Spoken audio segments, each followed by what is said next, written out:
Welcome back, everyone. We're going to talk about measures of variation. In other words, if you looked at your data, maybe some are quite different from the other, widespread that is. We're going to find some ways of measuring that variation, and here we go. So we already talked about frequency distributions, many graphs, and we talked about central tendency the last time.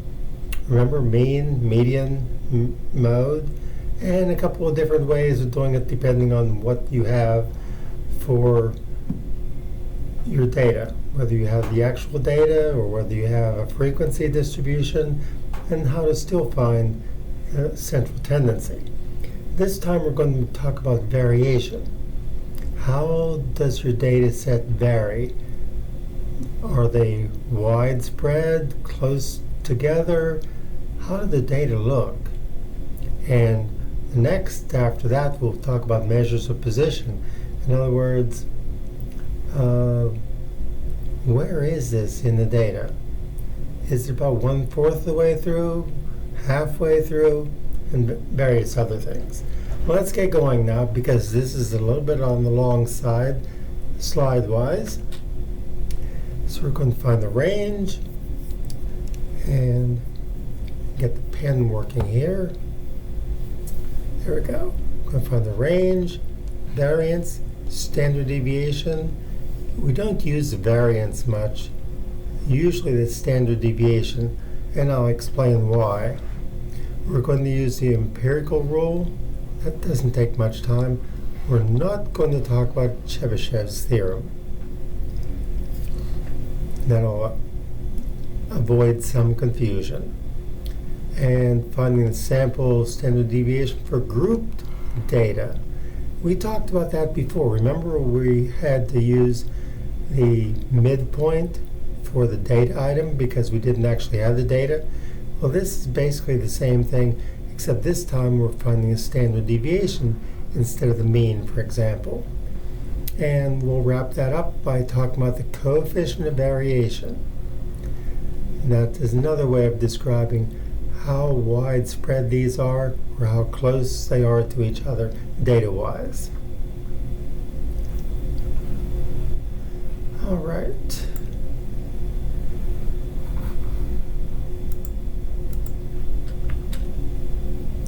First of all, the range. Let's start off with something really easy. The range,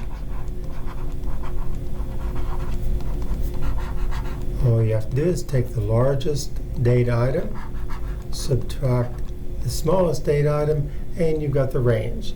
In other words, how far is it from the smallest to the largest number? It has to be quantitative because you're subtracting, right? And there it is, maximum versus minus minimum. An example, we're talking about 10 graduates, and there's some data, and we're going to compare the two corporations. So we'll start off by ordering the data. That's always a good idea, whether we're finding mean, median, mode. Usually ordering the data is helpful. So the minimum one,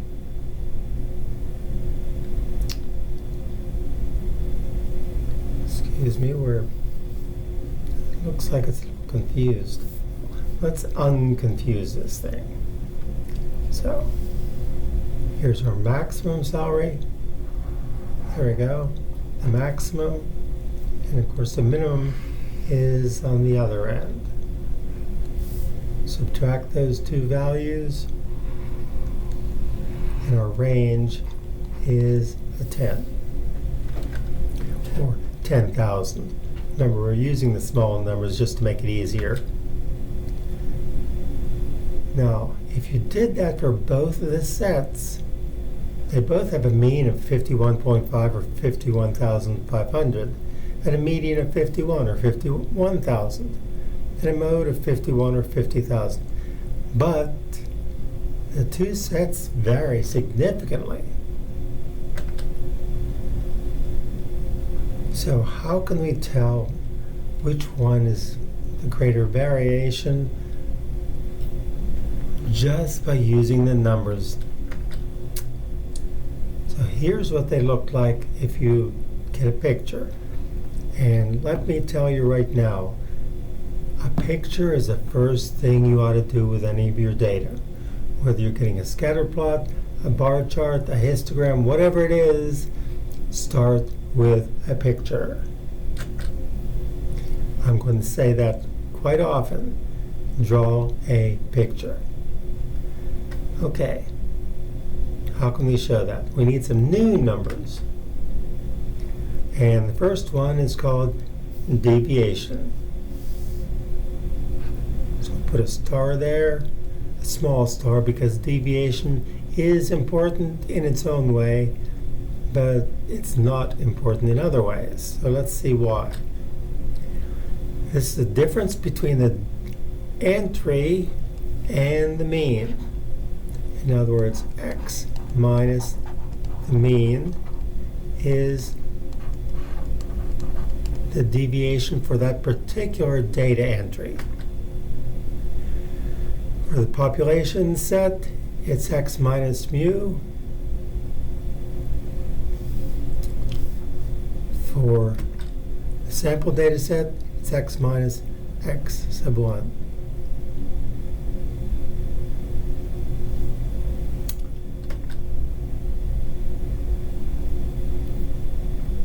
Something looks wrong there. This should be x minus x bar. There we go. That'll be the deviation for a sample. Fix that. In fact, I'm going to make a quick note to myself. Slide 10. Okay. Next. Population variance. As I mentioned, we won't use that too often in comparing things, but we can. But there is a difficulty involved. Now for the variance, it's sigma squared. And what this means is we take each data item, x sub I, subtract the mean of the population, and divide by how many items, square it. So let's do it from the beginning. Take a data item, each one, subtract the population mean, and square it. Do that for every data item, and then divide by how many items there are in the population. And that will give our variance. If you want the population standard deviation, all you need to do is take the square root of the variance. So compare this with that, compare this with that. All that's different is the standard deviation is the square root of the variance you found. This measures the variation around the mean. So the mean is the central idea here, and we're wondering how far some of those data items are away from the mean. The good thing about the standard deviation, and why we like it more than the variance, is it has the same units of measure as the data items. You might note also the standard deviation is always greater than or equal to 0. When you're taking the square root, the principal square root, so it could be 0, but it could be positive too. If you have a 0 standard deviation, all the data items are the same. There's no variation. As the entries get further from the mean, the value of the standard deviation gets larger. Now, this is for appreciation of what the calculators are going to do for you. To find the mean, or find the mean first, it should look familiar. Add up all the data items, x sub I, and divide by how many items there are in the population. That gives you your mean. Then find the deviation. Deviation, not standard deviation. Where's my cursor? Oops. Here we go. Each data item minus the mean. What's the difference between that data item and the population mean? Then square that deviation of each item minus the mean. And then add all those squares up, divide by how many data items you have in your population, and that gives you the variance. Take the square root and you get the population standard deviation, which is usually what you want. There are times when we use the population variance, but typically when we're talking about it or describing it or writing a paper, we use the standard deviation. So how about the corporation A that we had early in these slides? We'll take the data items, add them all up together, get 515. You can go back and look at that if you like. Divide by the 10 data items we've got, and there's the mean for that corporation. Now how about the deviation? Well, we just got the mean, 51.5, so we're going to take each of those entries, and you're going to subtract the mean from it to get the deviation. This is the deviation. And here's a list of those for corporation A. 51, that's the data item, minus the mean. 48 minus the mean. 49 minus the mean, and so on.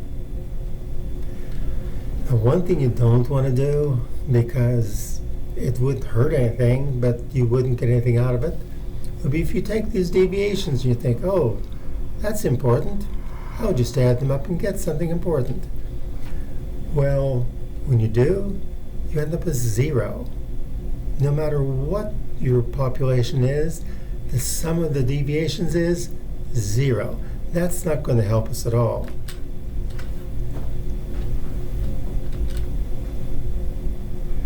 There you go, 0. No help. But there is one thing you can say for it. That's a good double check. Add up all the deviations, you should get a 0. If you don't, you've got a mistake right off the bat. And these are some other things. Here's where we square each deviation, because we're going to add them together. As you can see here, each deviation squared, add them all up, divide by how many you've got, and that gives you your variance. Remember, sigma squared is the variance. In this case, it's 8.9. Don't ask about the units. The units can sometimes look a little bit strange, to say the least. Standard deviation is what we'll usually use, and you just take the variance, take the square root, and you've got your standard deviation. The good thing is that these data items we had originally, the x sub i's, have a unit. The standard deviation has the same unit. So for this one, the population variance was 8.9. Population standard deviation is about $3,000 for that corporation. How about the variance for the sample? Not too much difference. You're going to take each data item, subtract it from the mean of the sample, that's x bar,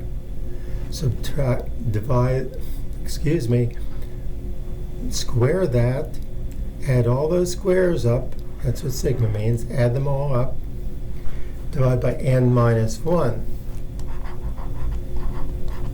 Oops, not n. It's n minus 1.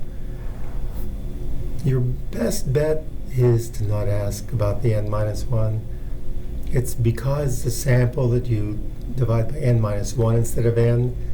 That way your variance and your standard deviation mean standard deviation will be a little bit bigger because you're not sure about some of these things. And the sample standard deviation does take the square root of the variance, and you've got your standard deviation. So, if you were doing this by hand, first of all, find the mean, and find the deviation for each one.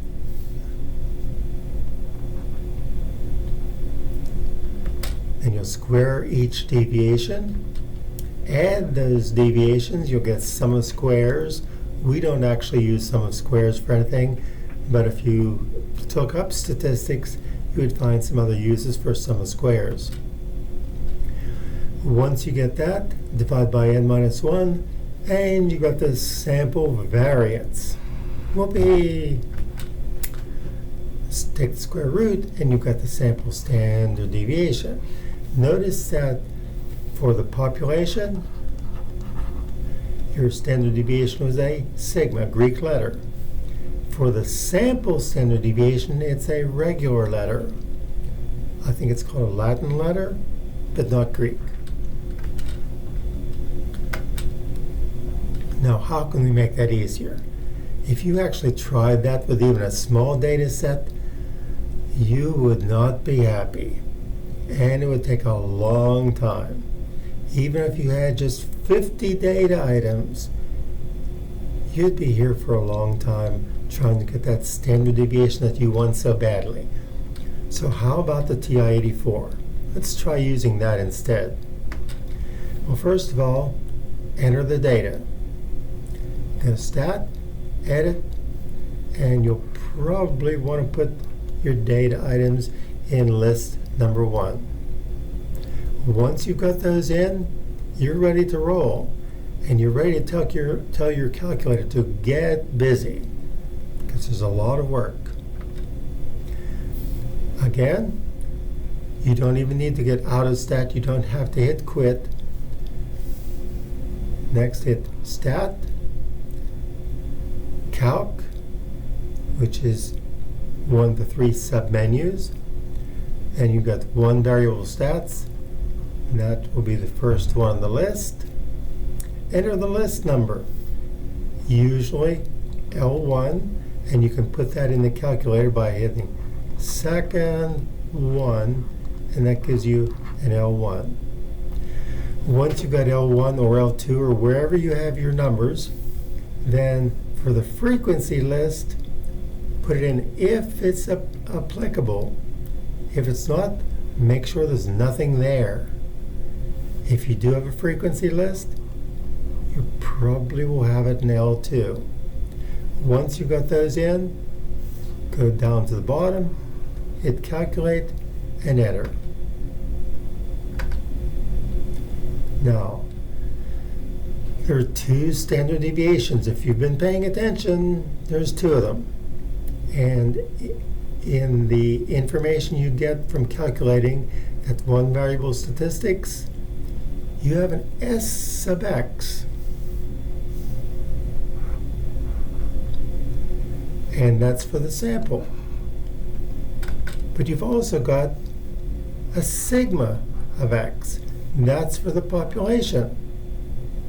They will be different. You have to make sure you know whether it's a sample or a population standard deviation you're getting. The data, where did it come from? Did it come from a sample? Then you want S. If it came from the population, you want sigma. So let's get with an example, see if we can make some sense out of all this. So we're talking about concussions, and players are recovered from their concussions in 14 days or less. We're put in group 1. Oops. If they took more than 14 days, put them in group 2. So we've got 2 different groups. They're all football players. They all had concussions, but recoveries were different. So you want to find the sample variance and standard deviation for the recovery times for group 1 and for group 2. And there's group 1. So you're going to find the sample standard deviation because it's only a sample.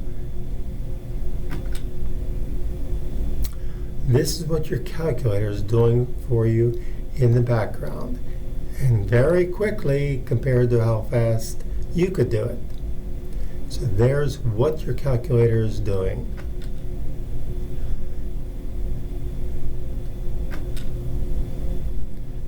It won't give you the sample variance, and that gives you an idea of how much it's used. Not very much. The sample standard deviation, notice it's S. It's not sigma. The sample variance in this case, and I would suggest you back up and actually try it yourself. There aren't too many numbers. You can actually do it. Look for this for S of X. Oops, 2.2. If you want the sample variance, that's going to be S squared. You'll actually have to take that.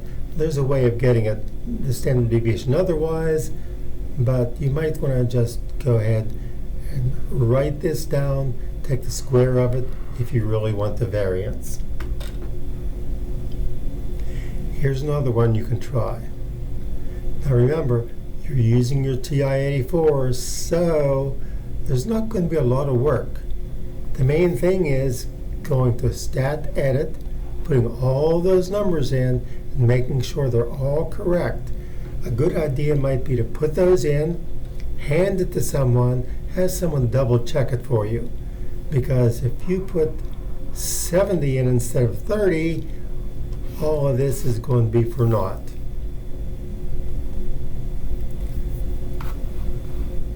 Let's clear that up so it isn't quite so messy. There we go. Find the sample standard deviation. So when you put all those in and have it do one variable stats, where's my cursor there? You're going to find S sub X for the sample standard deviation. There's what you should get using the one variable stats. And there's the, I keep losing my, there it is. There's your S sub X. You do not want this because you're talking about a sample. This gives you lots of information. It gives you the mean up at the top. It gives you some things that maybe you don't want, but perhaps you want the sum of all the data items. I don't know. It's possible. It also tells you how many data items you had. You had 30. So you did a good job. And your calculator did a good job. If you use Excel, if you need to use Excel, that's what it might look like. But we're sticking with a TI-84 Plus. So, what is it? Sample standard deviation is the typical amount that a data entry is away from the mean. So the mean is sort of your gold standard. If you picked a data item at random, about how far would you expect it to be away from the mean? That's sort of the idea. Here are 3 distributions at the bottom. 1, 2, 3. 3 different kinds of data. Notice that here, all the data items are at the same place. There is no deviation.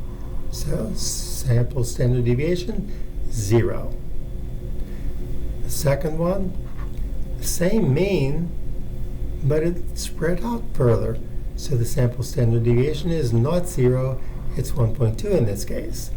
And in the third case, this is even more spread out. Even though the mean is the same, the standard deviation is larger, twice as large as the more than twice as large as the last one.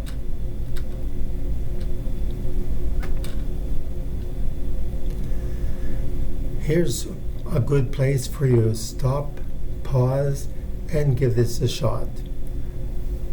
Figure out what you think the standard deviation is for each of those data sets. And when you're finished just guessing, come back. All right, you're back. What did you get? For the first one, all of the data entries are the same, so the standard deviation is 0. No variation whatsoever. For the second one, they're pretty close to each other. The mean is in the middle, again, 4. But there is a standard deviation. When you pick one, it's usually 1 away from that mean of 4. Whether it's to the left or to the right, it's 1 unit away, so that's your standard deviation. For the third one, oops, not sure what happened here. For the third one, each of those data entries has deviation of plus or minus 1 or plus or minus 3, so the standard deviation is around 2. If you got anywhere close, that's fine. Now we're going to talk about the empirical rule. This probably was a little bit more important years ago, but even now, this empirical rule can be handy if you want to get a rough idea of your data. Now, what does it mean? First of all, you've got a symmetric bell-shaped distribution. How do you know? Because you got a picture. You graphed it, and your eyes looked at it and said, oh, that looks nice. The right and left-hand side are mirror images of each other. If that's the case, then 68% is within 1 standard deviation of the mean.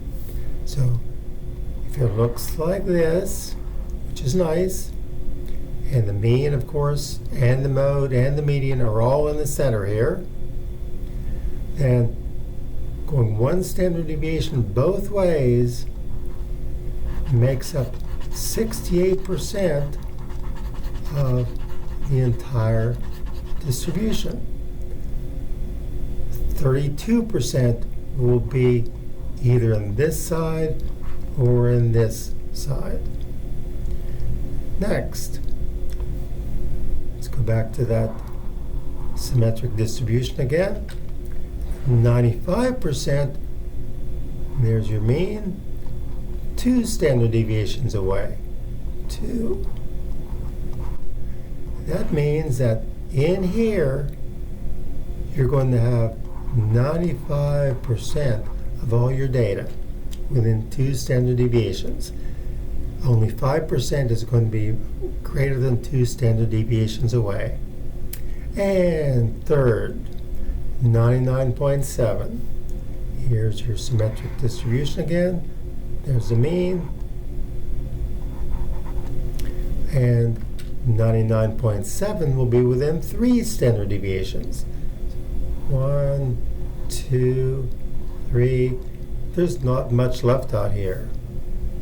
And here. In other words, only about 0.3% is in those tails. You don't see many that are that far away. That is the empirical rule. And here's a picture. In the center, we'll have, actually, I'll just hit 68% in the middle. Notice that this says S down here. That's a standard deviation away from the mean, which is right there. So from here to here, 34% on either side, making up 68%. 2 standard deviations. We have 95% of all the distribution. And you can see down here, 2 standard deviations to the left, 2 standard deviations to the right. And that covers 95% of the population. And you can see where 3 standard deviations is, there's not much left for those two tails, because that covers 99.7% of all your data. So anything outside that is very, very unusual. Let's get to an example and see how this all works out. So we're talking about the sample mean height of women in the United States, 20 to 29. It's after they've grown to adulthood and not before they start shrinking, like most people do. It's 64.1 inches for the mean, and that's sample mean, sample mean X bar, remember? Sample standard deviation, that's S. Now we want to estimate the percent of the women that are between 58.9 inches and 64.1 inches. So how do we do that? Well, notice that the 64.1 is the mean, so here's where I started asking you to do this over and over, because it helps. Draw a picture. I won't, well, yes, I will. I'll put an exclamation point there. Remember to draw a picture. Now, what do we have? That 64.1 is right in the middle. The 58.9 is over here. How far? Well, the standard deviation, 2 standard deviations. Now that's to one side. 2 standard deviations by the empirical rule covers 95% of all the data. But if you look at your picture again, it's only half of that, because it's only to the left side. So divide that by 2, 47.5%.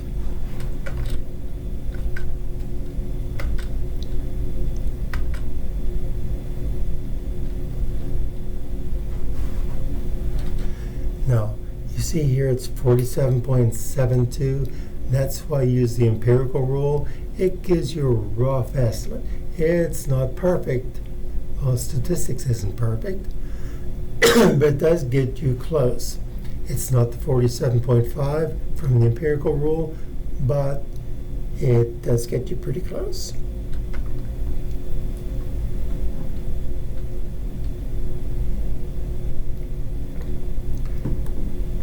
So 47.72% of the women are between those two heights. Using the empirical rule, 47.5%. Not too far off if you're just trying to get a ballpark idea.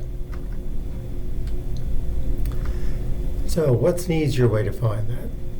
Okay, hit pause, grab your calculator, and what did I say earlier? Draw a picture. Now, what are we going to do?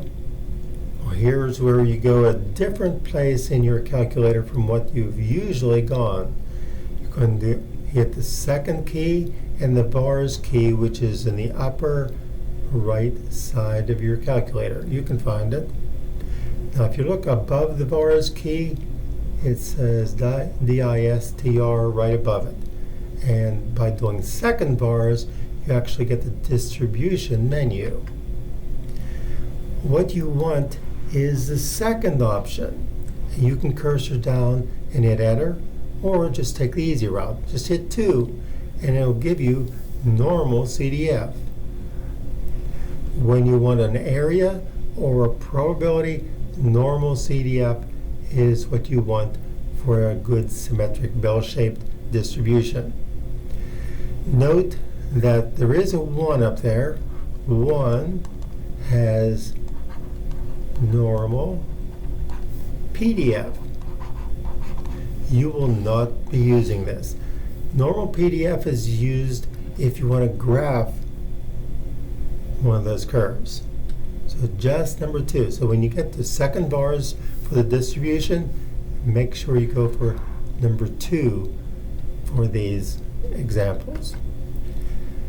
You put the lower value in. We wanted from 58.9 to 64.1 inches. The lower value is 58.9. Put that in. Put the upper value in. You put the mean that we know, 64.1 for our population. You put the standard deviation, 2.6 inches. Paste that. And after you hit the calculate, you get the value, which is 47.7%. Actually, it's going to be very accurate, probably more accurate than it deserves, but better is better, period. Okay, now we've talked about the standard deviation and how to find it easily. What if what you have is a frequency distribution? Well, what's wrong with that, you say? Frequency distribution, well, that's great. I've grown accustomed to those. I like those. They tell me a lot of information. Yes, but remember when we were finding the sample standard deviation a few minutes ago, we had the data itself. The frequency distribution has classes. It doesn't have the actual data. So what do we do? This is what we'd want. Take each data item, subtract it from the mean, and so on.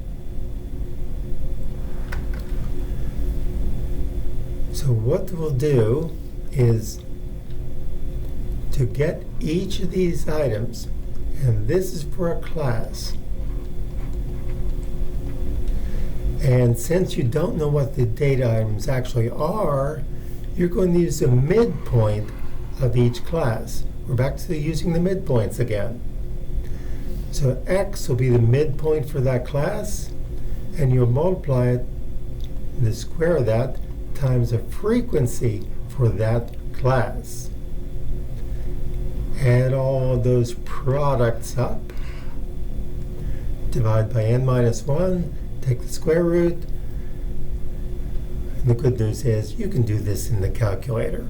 You don't have to do all that stuff. So put the midpoint into L1. Put the midpoint in L1.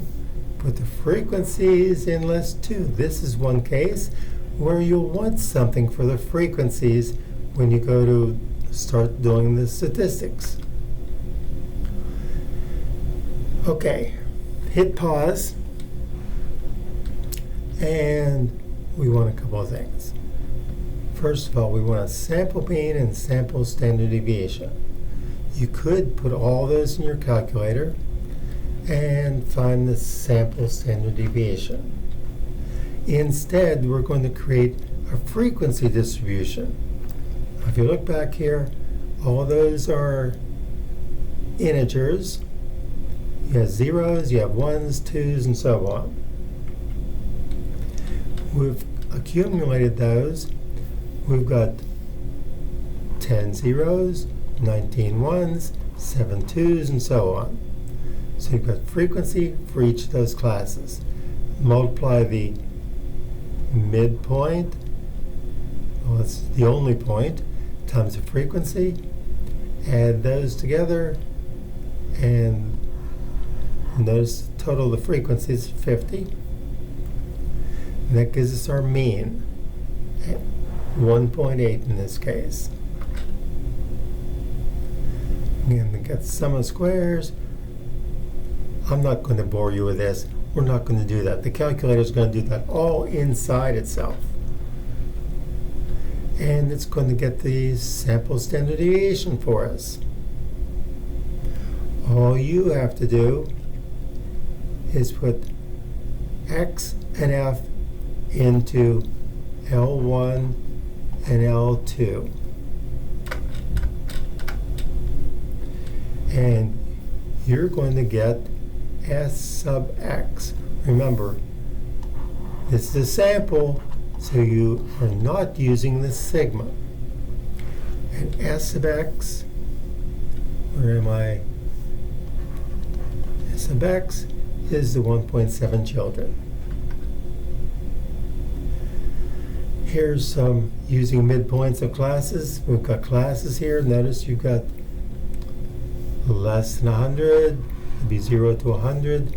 You'd want a midpoint for that. 100 to 199, midpoint for that, and so on. And there are frequencies. The midpoint for this will go with the frequency for it. The midpoint of this with the frequency for that. So using a frequency distribution, there we go. There's the first class, and there's the midpoint, there's a frequency for each class, and multiply those two together, the midpoint times the frequency, and you get this number right here. Add all those products up, and you get this rather large number. Now, that'll be the sample mean after you divide it by the sum of the frequencies. There's the sum of the frequencies, and that'll give you your sample mean, which in the calculator they'll show you as x bar. It actually doesn't show mu because you're usually working with a sample anyway, so they put x bar in there when they made the calculator. And you keep on going, and we know how to use the calculator. We're not going to do that nonsense. So you end up with a sample standard deviation of 139.4. And that would have the same units as your actual data items. So the estimate for the sample mean is 154,500. The sample standard deviation 139.4. And we're getting close to the end. But one other thing, if you want to compare different distributions, and you don't want to just look at the standard deviations, you want to see how spread out one distribution is compared to another. What you can do is create the coefficient of variation for each one. And that way you can compare them, how spread out one data set is compared to the other.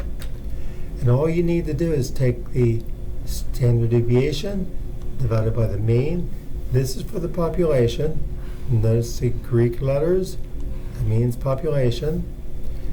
Convert that to a percentage and do almost the same thing for the sample data set. There's a sample standard deviation, S sub x in the calculator, x bar for the mean for the sample. Convert that to a percentage. And here's something you can play with. You got heights, you got weights, and we want to compare, are the heights more widely distributed or the weights more widely distributed? What is the distribution there? Well, we find the mean height of the population, notice mu, so this is the mean height for the population, and a standard deviation, notice the Greek letter, so it's the standard deviation for the population.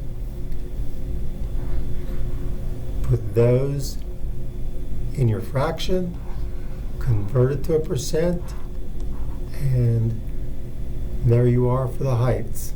The heights have a coefficient of variation of 4.5%. Now let's compare that with the weights. With the weights, we had a mean of 187.8. That's here. You got a standard deviation of 17.7. Make it into a fraction, convert it to a percent, and you can see that compared, remember this is for the weight, for the height, we had, already forgotten. 4.5, right?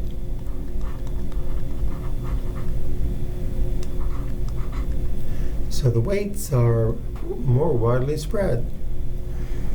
And that's it, folks. You learned about the variation, the standard deviations, variances, coefficient of variation, and if you had tried to do this manually, you had found out that your calculator is your best friend.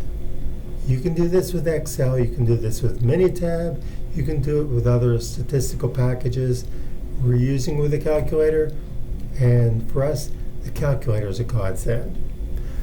Well, I'll see you next time when we talk about measures of position instead. In the meantime, keep smiling and I'll see you.